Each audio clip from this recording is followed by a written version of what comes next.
नमस्कार माझ्या मित्रमैत्रिणींनो. Bio world with Gauri ma'am या माझ्या युट्यूब चॅनलवर तुमचं सगळ्यांचं स्वागत आहे. इयत्ता 6वी मध्ये तुम्ही आहात आणि यावर्षी तुमच्यासाठी ही स्पेशल परीक्षा आहे, डॉक्टर होमी भाभा बाल वैज्ञानिक स्पर्धा. खूप इंटरेस्टिंग परीक्षा आहे. पहिली लेवल असते MCQ, दुसरी लेवल असते प्रात्यक्षिकाची आणि तिसरी तर त्याही पेक्षा इंटरेस्टिंग, जिथे तुम्हाला करायचं आहे कृती संशोधन प्रकल्प. यानंतर तुमची घेतली जाते मुलाखत आणि मुलाखतीमध्ये तुम्ही खूप छान छान उत्तरं दिल्यानंतर तुम्हाला दिलं जातं मेडल. इतकं मस्त.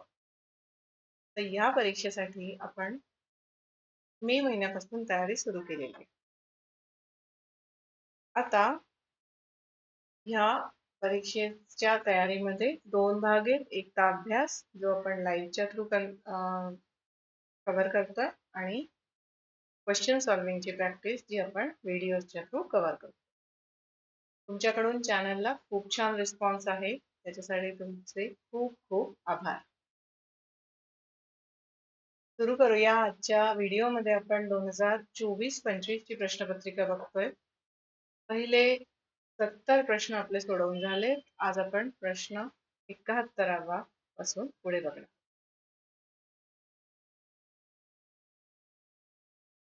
प्रश्न आहे, पुढीलपैकी चुकीचे विधान ओळखा. फळांच्या साली व पालेभाज्या यापासून तंतुमय पदार्थ मिळतात. बरोबर आहे. संतुलित आहारात जीवनसत्वाचे प्रमाण अधिक असते. नाही. संतुलित आहारामध्ये आपण शिकलो की नाही, सगळ्या गोष्टींचं प्रमाण आवश्यकतेनुसार असायला हवं. जीवनसत्व, कर्बोदके, प्रथिने, स्निग्ध पदार्थ, खनिजे, पाणी आणि तंतुमय पदार्थ. पण तरी 2 पर्याय अजून आहेत आपल्याकडे. बघूया काय म्हणतात ते. कर्बोदकांपासून शरीराला ऊर्जा मिळते. बरोबर आहे. खनिजांच्या अभावी आजारी होऊ शकतो. हे बरोबर. म्हणजे चुकीचं विधान ओळखायचंय ना मुलांना, त्यामुळे पर्याय बी. Okay, done. पुढच्या प्रश्नाकडे जाऊया. पुढच्या प्रश्नात विचारलंय, रक्तातील साखरेचे नियंत्रण ठेवण्यास मदत करणारी ग्रंथी कोणती? पित्ताशय, यकृत, स्वादुपिंड, लाळ ग्रंथी. यामध्ये इन्सुलिन नावाचा जे हॉर्मोन असतं ते स्त्रवतं स्वादुपिंडातनं आणि इन्सुलिन जे असतं ते रक्तातल्या साखरेवरती नियंत्रण ठेवतं. त्यामुळे पर्याय सी या प्रश्नाचं बरोबर उत्तर आहे. यकृतामधनं जे स्त्राव स्त्रवतात ते स्निग्ध पदार्थाचं पचनासाठी आवश्यक असतात. पित्ताशय याचं कार्य वेगळं आहे आणि लाळ ग्रंथीचं कार्य असतं स्टार्चचं पचन करणे. म्हणून इथे पर्याय सी हे बरोबर उत्तर होते. त्याच्या पुढच्या प्रश्नामध्ये आपल्याला आकृत्या दिल्या 4.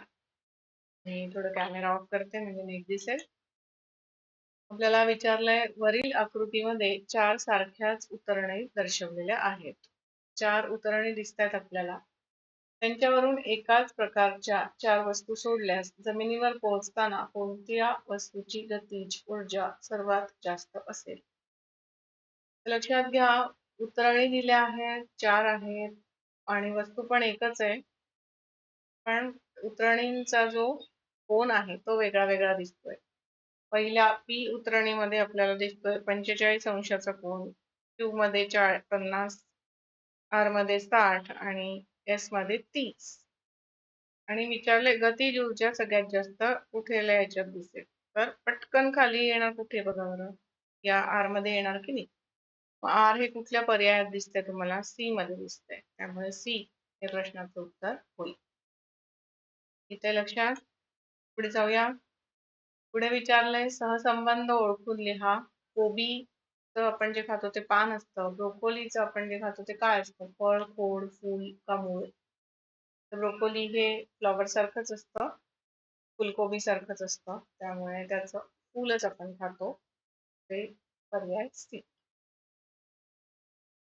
पुढे बघा, उन्हाळ्याच्या तुलनेत पावसाळ्यात वस्तूच्या सावल्या अस्पष्ट का असतात? सूर्याचा प्रकाश ढगांमुळे विखुरतो. बरोबर आहे, हे कारण आहे.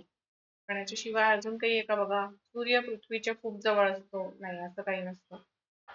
सूर्याचं तापमान कमी झालेलं असतं, नाही असं पण नसतं. पृथ्वीचे वातावरण सर्व प्रकाश शोषून घेते, असंही नाहीये. त्यामुळे पर्याय एच अगदी बरोबर होतंय, जे या प्रश्नाचं उत्तर होईल. पुढे जाऊया. पुढच्या प्रश्नात विचारलंय की अंधाऱ्या खोलीत स्टीलचा ग्लास, काचेचा ग्लास, दुधी काचेचा ग्लास, पारदर्शक प्लास्टिक पिशवी ठेवली आहे. त्याच्यावर विजेरीचा प्रकाश पाडल्यास कोणती सावली सर्वात गडद पडेल? स्टीलचा ग्लास, काचेचा ग्लास, दुधी काचेचा ग्लास की पारदर्शक प्लास्टिक पिशवी? सांगा बरं, गडद सावली कशाची पडेल? अगदी सोपा प्रश्न. स्टीलच्या ग्लासची गडद सावली पडेल. पर्याय E. पुढच्या प्रश्नामध्ये त्यांनी एक आकृती दिली आहे. आकृतीत मोठा खोका पुढे ढकलला जात आहे. ठीक आहे. त्यावेळी विविध बलांमधील संबंध दर्शवणारे पर्याय दिलेले आहेत. त्यातील योग्य पर्याय निवडा. स्नायुबल इथे जास्त लागावं लागेल गुरुत्व बलापेक्षा का? म्हणजे तो ढकललं जाईल ते खोकं. का स्नायुबल हे घर्षण बलापेक्षा कमी चालेल? का स्नायुबल हे घर्षण बलापेक्षा जास्त असायला हवंय? की स्नायुबल हे गुरुत्व बलापेक्षा कमी असलेलं चालेल? तर मुलांना इथे गुरुत्व बलाचा काही असा रेफरन्स येणार नाहीये, त्यामुळे पर्याय ए आणि डी कॅन्सल होऊन जातील. आता घर्षण बलापेक्षा जास्त जेव्हा स्नायुबल असते तेव्हाच आपण एखादी वस्तू ढकलू शकतो. त्यामुळे हे पर्याय सी मध्ये आपल्याला दिसत आहे, जे या प्रश्नाचं उत्तर होईल. सोपे असतात, काही काही खूप ट्रिकी असतात. छान शांतपणे वाचलेत ना तर लगेच. पुढे बघा, बहिरे लोक डॅश भाषेचा उपयोग करतात, खुणांच्या, ब्रेल, इमोजीच्या, स्पर्शाच्या. तर बहिरे लोक आहेत ते खुणांच्या भाषेचा वापर करून बोलतात. पुढे दिलंय, आकृतीत दोन प्रभारित केलेल्या धातूच्या पट्ट्यांमध्ये धातूचा गोल M ठेवला आहे. इकडची जी पट्टी आहे ती ऋण प्रभारित आहे, मायनस आहे त्याच्यावर चार्ज. आणि इकडची जी पट्टी आहे ती धन प्रभारित आहे, त्याच्यावरती चार्ज आहे प्लस. तर गोल M वरील परिणामी विद्युत प्रभार वितरण काय असेल?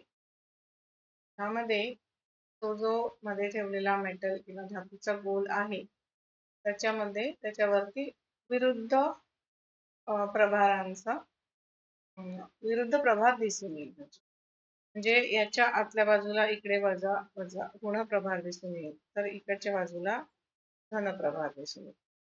म्हणजे आपल्याला हे कुठल्या पर्यायात दिसते बघा? ठीक आहे, हे पर्याय दिसतंय, त्यामुळे पर्याय ए या प्रश्नाचं बरोबर उत्तर होणार आहे. आणखीन एक प्रश्न घेऊया. आणखीन एक प्रश्न त्यांनी विचारलाय, डोंगरावर चढताना व्यक्ती पुढे झुकून चालते कारण? पाय घसरू नये म्हणून, आणि पाऊस पाण्याचा काही रेफरन्स नाहीये. जलद चढून जाता येईल म्हणून, नाही असं पण नाही. चढताना थकवा कमी होईल म्हणून, की गुरुत्व मध्य साधता येतो म्हणून? ते याचं उत्तर आहे गुरुत्व मध्य साधता येतो म्हणून. कारण जोपर्यंत आपण आपला गुरुत्व मध्य छान साधत नाही तोपर्यंत आपण बॅलन्स्ड एक स्टेबल उभं राहू शकत नाही. तर डोंगर चढताना आपण खाली वागतो, समोर वागतो, ज्याच्यामुळे गुरुत्व मध्य नीट साधता येतो आणि आपण कुठे पडत नाही, समोर मागे असं. ओके, असे आपण 80 प्रश्नांपर्यंत प्रश्न सोडवलेले आहेत. याच्या पुढचे प्रश्न आपण पुढच्या व्हिडिओज मध्ये बघणार आहोत. या सगळ्या प्रश्नांसाठी सोर्स क्रेडिट आहे मेनका पब्लिकेशनचं बुक, तसंच महाराष्ट्र स्टेट बोर्डचं जे जनरल सायन्सचं बुक आहे सामान्य विज्ञानाचं, त्यातनंही मी घेऊन तुम्हाला शिकवते. तुम्हीही मस्त अभ्यास करा, विथ रेफरन्स सगळं सांगते तुम्हाला. फक्त काम अभ्यास करायचंय, तो नक्कीच चांगला करा. भेटूया पुढच्या व्हिडिओ. टाटा.